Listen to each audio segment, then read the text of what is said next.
what has been a consistent theme of intentionality that you've either seen from your part or outside forces? And then where is that attack kind of maybe has come in this season to where you've really had to critique or the intentionality of being into alignment with God's timing, especially in 5786, but kind of what have you seen in years past? Well, there are two other things that happen in the month of Cheshvan. It's the finishing of the first temple, Solomon's temple, and that's in 1 Kings 6:38.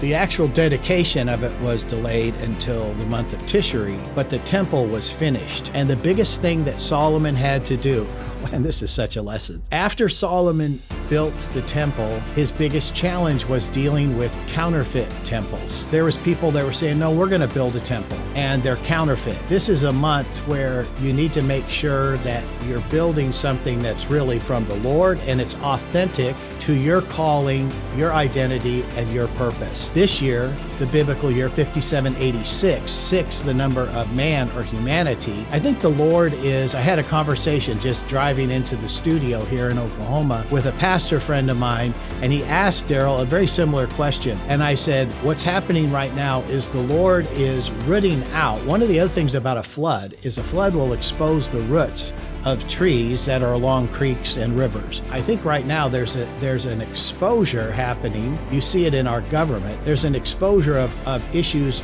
that were root issues that were covered up and kind of ignored in the past. Now they're being brought forward. Well, the same thing's happening to you and I in the Spirit. That's why it's so important when we have these months of Teshuvah, which we just came out of, that we have an understanding that the cleansing and the sanctification and the repentance and the forgiveness is for our protection. It's not like to shame us or to bring condemnation.